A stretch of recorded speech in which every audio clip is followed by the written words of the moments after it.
What is going on, my Super Sandwiches? Rhymestyle here, and this past week I got a chance to play Dragon Ball Xenoverse 2, the demo that's available at Annual Expo, and oh my gosh, we have a lot to talk about. So in this video I want to kind of break down everything, answer all the questions you guys might have, and just kind of really dig into what I experienced with this game. So the demo itself consisted of 8 playable characters, which 2 you guys can be super hyped about, and it consisted of the Time Patroller, the generic custom created character, Kid GT Goku, Janemba, super hype for Janemba, Super Gogeta, Turles, Xeno Trunks, Adult Goku, and Lord Slug.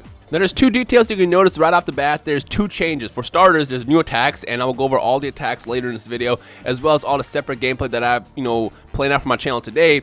And the second thing is there's no longer any Z Souls in this game, and instead they're called Super Souls. Now, as of right now, I was not explaining what the difference is. For all we know, it's just a name change, and they're the exact same thing as we saw in the last game, but I did notice that they activated at different times, at least in the demo.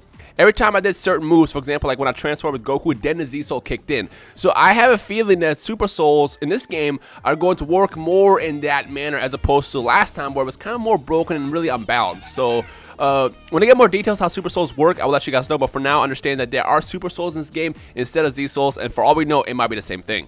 Now, the first bit of gameplay you're looking at right now is local multiplayer, and the first thing you will notice is you can actually choose your maps this time. If you guys remember in the last game in Xenoverse 1, you were only limited to using the World Tournament stage in local multiplayer, and that kind of got dull really fast. Like, we as Dragon Ball fans want to change the environment, and this time around you actually get to do so in Xenoverse 2. Now remember, this is just a demo build of the game, so I have no idea how many maps will be planned for both regular multiplayer and local multiplayer. When I get actual news on that, I'll let you guys know. But for now, I'm just going to assume that all the smaller maps available in this game will be the ones you can choose from for Xenoverse 2, because there is still no split screen in this game. It's still very much similar to what we saw last time, where it's more about whoever's kind of winning takes over the camera, similar to what we saw in the Naruto Storm games.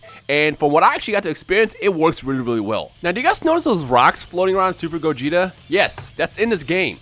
So now, based on how strong you are, or if you're charging your ki, the rocks and debris around you actually flies around you and floats in the air, which is incredibly awesome. On top of that, it stays in the map the whole time. So it's really cool to see Dimps add that small detail into the game, because we know when it comes to Dragon Ball, that was one of those most adamant features that happened every time we saw epic fights. Charging, debris flying around, it's just a really nice touch added to the game. Now, next thing I wanted to highlight actually is we have more options for attacks now. If you guys remember last time, we were limited to doing 4 super attacks and then 2 ultimate attacks and then 1 escape move. Well, this time around, that 3rd slot is open. That 3rd slot can be used for transformation, so you get 2 ultimate attacks, a transformation, escape move, and then 4 super moves, which I know is a huge request to a lot of people. On top of that, the transformations, let's talk about the transformations real fast. The transformations have changed for the better in this game. Now, in Xenoverse 1, there were 2 major complaints with transformations. The first complaint was due to the fact that you can only equip 1 at a time. So you can't go Super Saiyan 1 to 2 to 3, or you can't pick other transformations and just cycle throughout them in the middle of the fight. The second complaint was due to the fact that all transformations really did was give you infinite ki, and that's it. Well, ladies and gentlemen, both of these complaints are officially dead in Xenoverse 2. Now, as you build up ki, your transformations actually get unlocked in the middle of battle, and as you can see, I was just Super Saiyan 1, and once my ki filled all the way up by me charging, I unlocked Super Saiyan 3 as a transformation, and bam, busted it out in the middle of battle. And the best news of all, looks like Super Saiyan Infinite Ki spam is officially dead in Xenoverse 2 as well, because as you can see, I'm transformed, and I'm still losing ki as I'm using super moves and stuff like that. Basically, Super Saiyan works the way it's supposed to work. It gives you a power boost. As you can see, the second I transformed, I get the little icon underneath my health and stamina that shows off that I'm getting a boost. Now, I wasn't quite sure what the boost was because I wasn't told that information, but at least the good news is that Super Saiyan and transformations actually feel like they're supposed to feel in this game, and that, ladies and gentlemen, is hype. Here's another quick shot of me playing as Adult Goku, and as you can see, just like with the custom created character, I was cycling through transformations. I was using Super Saiyan 1, Super Saiyan 2, and then I busted out Super Saiyan 3 at some point in the fight. Now, I will point out, I'm not really sure if the hair changes any more than it did with the custom created characters, because the character I was using has already spiked up hair, but I'm not really sure how different it's going to be for other hairstyles. So for that, we'll have to wait for more images and videos to come out, but for now, it's up in the air. Because I know the big question was, will hair change when my custom created characters go Super Saiyan? And as of right now, I don't have the answer for that. Can we just take a second to appreciate the awesomeness of Super Dragon Fist in this game? Like, look at that. It's a melee hit that knocks a person back and then fires Dragon out. And then, of course, the pose at the end. Yo, shout out to Dims. That was awesome. Now, one of the biggest questions on your mind probably right now is, Rhymestyle, when do we get to play this game? I want it right now. Well, yes, I also want it right now, and I want it as soon as possible. And ladies and gentlemen, the good news is the fall 2016 rumor is indeed true. The game will be coming out October 25th, and you'll be able to play it a lot sooner than later. And because I know there was a lot of confusion a couple weeks ago when the initial announcement was made that the game is coming out in winter 2016, and then Bandai Europe said fall 2016. It was very confusing. And it looks like fall 2016 is indeed the release date, and October 25th is when you'll be able to take your time patrols into the time realm, into Conton City, save the Dragon Ball Z history, and possibly change it as well, and fight with amongst many time patrols across the world. So get excited. Who is hyped to play this on the 25th of October? Let me know your thoughts on that in the comment section below, and make sure you punch that like button as well. Okay, so now let's talk about the mechanics of the game and kind of get really into the differences this time around with Xenoverse 2. The first difference I noticed is the key attacks. This time, if you hold the key attack button down, you can actually unleash a charge-up attack that varies by character. Janemba, when he does his, tosses a key blast in the air. I think Trunks and the Time Patrol, they kind of had like a little Vegeta-style barrage of attacks. And everybody's kind of different, which is a cool way to add a little bit more strategy when you try to figure out how to link combos together. One of my favorite features in the game that's added is the jump vanishing, which is kind of added on and built upon from the last game.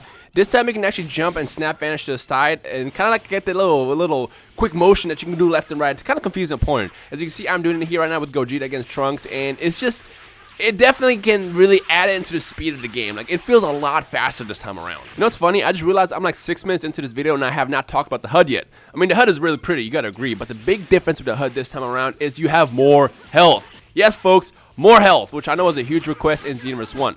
Now, it's unclear of what the max health is going to be, but from what I noticed in the demo, everybody started out with a different amount of health. Now, obviously, it's safe to assume the more points you put into your health attribute, the more health you have, obviously. But once I get more details on how health works and all that good stuff, I will let you guys know later. But for now, more health is a good thing. Now, the next thing I want to talk about is the time.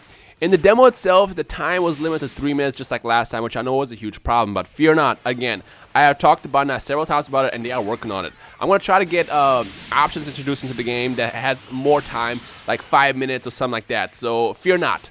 As far as the status in that, when I get more information about it, I'll let you guys know. But for now, just know that I am working on increasing the time limit in this game. Now, the next big question that you guys probably have in your mind is, well, what about hit detection, Rhymestyle? On Xenoverse 1, it was atrocious online. And to answer that, I actually can't answer right now because I have not played the game online yet. However, I will point out that there's a lot less invincibility frames this time, and because of how the hitboxes are set up, it's a lot easier and more natural to connect combos. And when you add that into the online world, it's going to cause less problems. So with that said, as you can see, I'm pulling off these combos a lot easier in this game, and it just feels more natural. And because of that, I have a lot of confidence that once you get online, it's going to be less of an issue as it was in Xenoverse 1. Overall, the best way to describe my experience with Xenoverse 2 is like playing Tenkaichi 1 to Tenkaichi 2.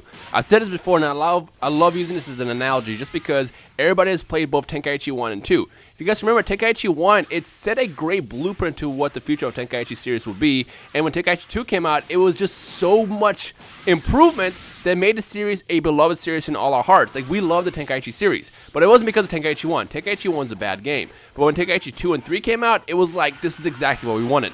And with Xenoverse 2, I have a lot of confidence that this time around, this is exactly the direction we want to go with this game, and I'm pretty sure everybody who plays it is going to be extremely satisfied. And again, if you're hyped from the footage alone and everything you see right now, make sure you punch that like button right in the balls. Now, there's two features I could not test out myself, and I'm pretty sure I'm going to get a lot of questions about it. And both of those features are the stamina break as well as the reverse dash.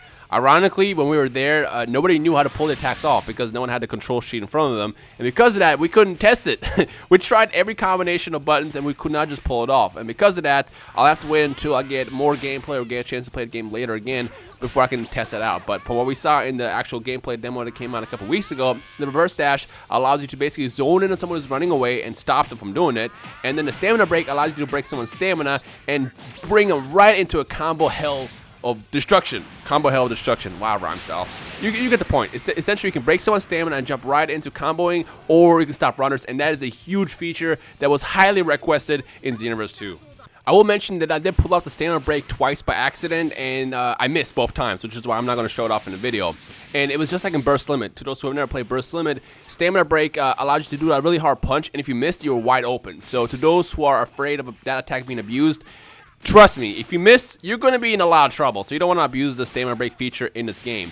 But if you know how to use it really, really well, you can combo into many attacks, and that's going to allow you to really step it up in, you know, the ass whoopery that's going to happen when this game comes out. Oh, and by the way, since I know I'm going to get the question, yes, Stardust Breaker is in this game, but it's 2 moves. Now you have to use a super attack, and then you can link it actually into your ultimate attack, and if you pull it off, you can pull off the infamous Stardust Breaker that Gogeta used against Janemba in the Fusion Reborn movie. Overall, I was extremely satisfied with what I saw, and I'm super hyped to see what Dims is working on as we get closer and closer to October. Now, here's a scary part. This is still not even like all of the revelations yet. There's still gonna be a lot more that's gonna be revealed over the course of the next couple weeks. And if you think this is exciting, just wait until you hear the next big news. So keep an eye on my channel. I will keep you guys up to date with everything that happens in Xenoverse 2 related. So subscribe if you're new here, and you guys can stay in the loop. Also check out both Afro Sandra and C Reacts, who I will link in the description below because they were with me, and they also have their own breakdowns and content as well on their channel. So if you want to see some more Xenoverse 2 gameplay, go over there right now and check out to see what they recorded. So yeah, who's hyped? If you're hyped for Xenoverse 2, if you're excited, feel free to leave a like rating below or a comment or something. And I guess let's talk. If you have any questions as well,